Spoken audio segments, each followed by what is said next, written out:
I was locked up in Lone Park Federal Prison back in 2000, but this incident happened in 2004, right? So it was this cat. He was from Minnesota. He was a GD, a gangster disciple, right? So he hit the line. Boom. Now, whatever he did, the last institution, somebody came from that institution and they saw him on the line, and they informed the rest of the GDs, the gangster disciples, and said that he was no good. Something that he did back there, or he did in court. You know what I'm saying? It caused him to be removed from the line. It was a serious case. It's probably something about some snitching or something, right? So boom, they approached him with it.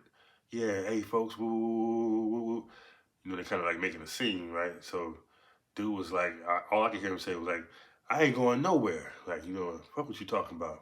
That's just some bullshit. So boom, they was like, hey folks, you got to get off the line. You got to go to the hole. We got the paperwork saying that you ain't cool, right? Boom. So he was like, I ain't going nowhere. So he walked off, whatever, right? They was sitting there with the puzzle. So later on that day, they send two, hitmen after him, two guys to get him off the line to remove him.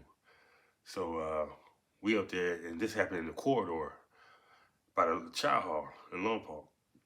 So the first guy ran up on him, the dude from Minnesota.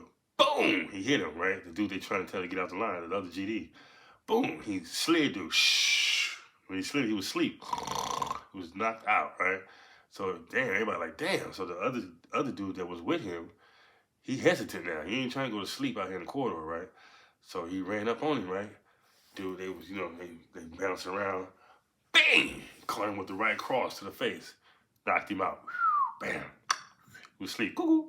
He was knocked out asleep. So both of them asleep. So the police saw it. So now they running down there, freeze, hey, get on the ground, get on the ground, get on the ground. So they making people that's around like get on the ground, get against the wall, all that, right?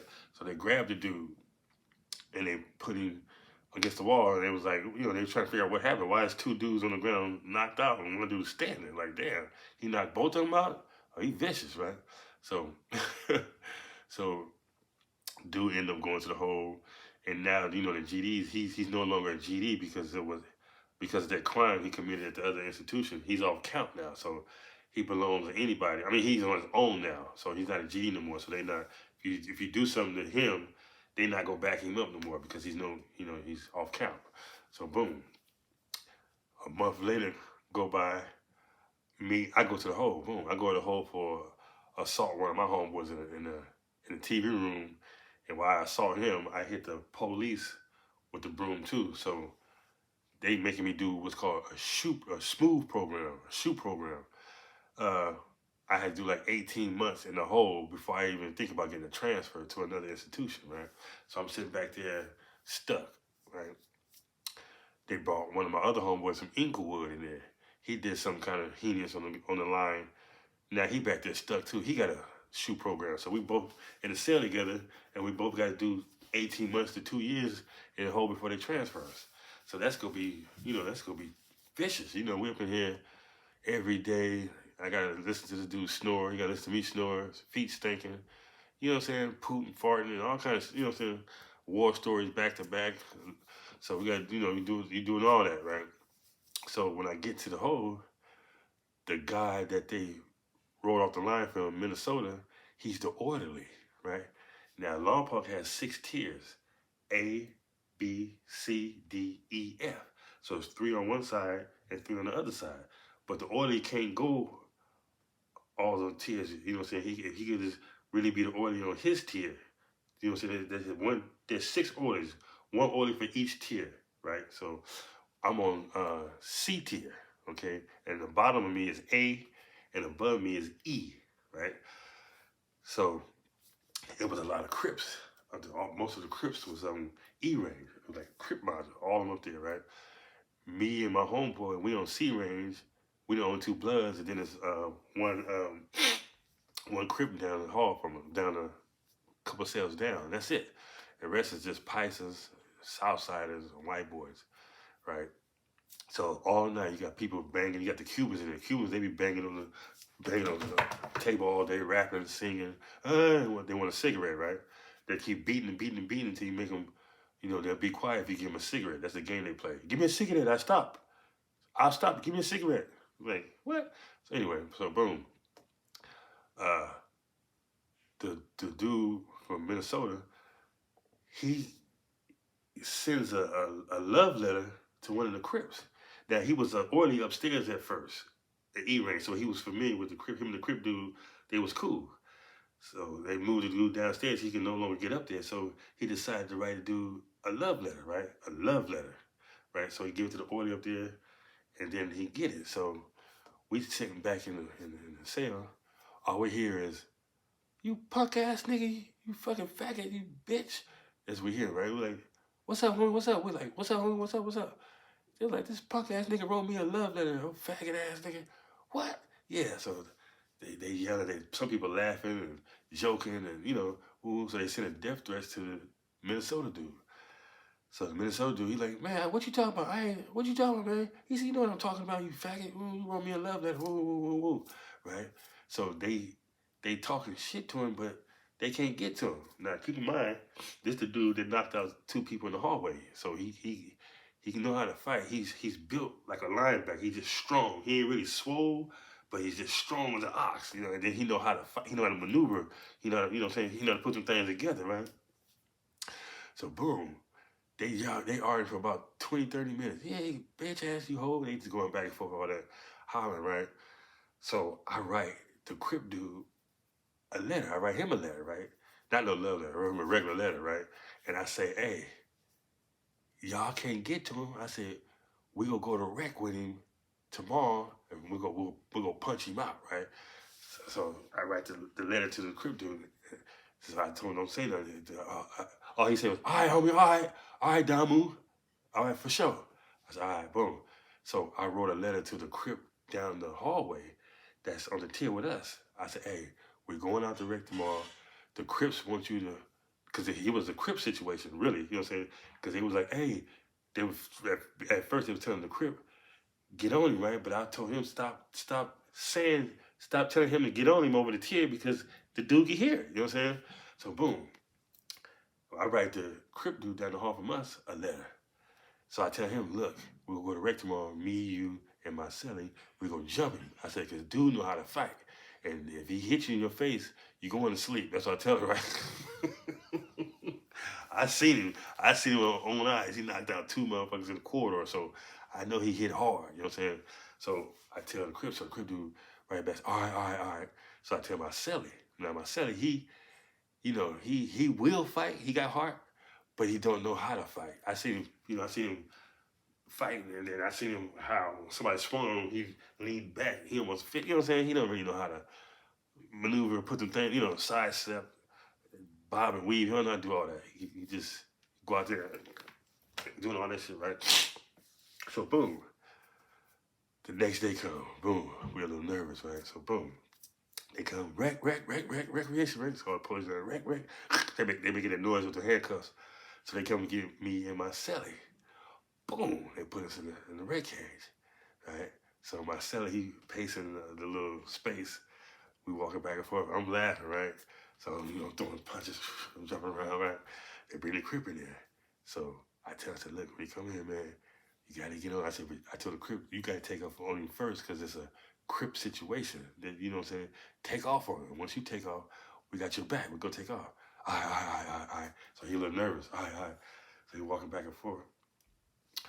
Boom, they bring this fool down there. Boom, this fool. You know what I'm saying?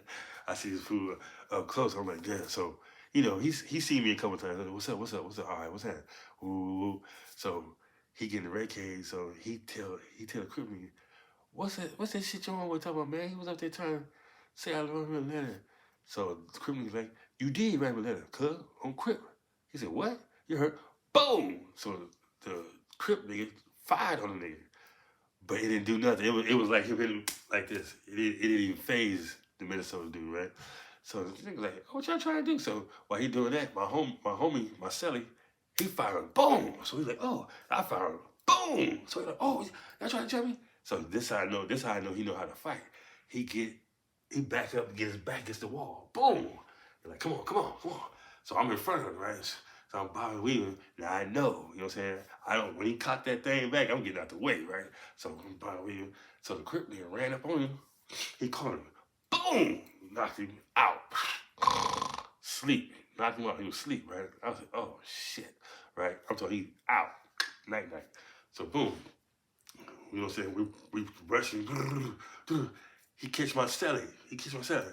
Boom! He sleep. Both of them knocked out sleep, right? Both of them. So I'm like, oh shit, right? So now I'm bouncing, bobbing and weaving, trying to kill time, right? I'm hoping the first nigga got knocked out. It's time for him to wake back up, but he ain't getting up. So I said, I hope he ain't put the nigga in a coma, right? So boom, so I kick it. So me and him, we get in there, we just hitting each other's arms, and, you know, we doing all that pity pat shit, right? So I'm trying to kick him, so he just trying to time it where you can see he just trying to catch me. He trying to catch me with one of them, right? So boom, while I'm doing that, the Crip dude get up, but he kind of shake it off, right? So boom, he rushing again, boom. So we both rushing. So boom, now we on the dude, boom, boom, boom. He's swinging though, he's swinging. I move out the way, he's swinging. So my celly get up, he rushing. So we end up rushing, packing him out. Boom, boom. Now the police here, they come, get on the ground, get on the ground, get on the ground, get on the ground. Boom. They come in, put us on the ground, slam us down, get us out, cuff us up, drag us. So the police laughing, right? Because a lot of the police didn't like the Minnesota dude. You know what I'm saying? They were laughing like, right? But we ain't, you know, like, we ain't, you know what I'm saying? Y'all the police. It's some Crip business, you know what I'm saying, with the Crip dude, right? So we go down to the shower. They take us to the shower before they take us there, right? I'm down there cracking up because I'm laughing about what happened, right? So he said, yeah. So the Minnesota dude was like, yeah, Crip. Yeah, y'all bitch ass niggas don't want none. Tell the truth, keep it real. I knocked both of them motherfuckers out, right? So the Crips on the tier, they was hearing it. They was hearing the fighting and all that shit, right? All the rumbling, right? So now they like, Crip, what happened, Crip, what happened?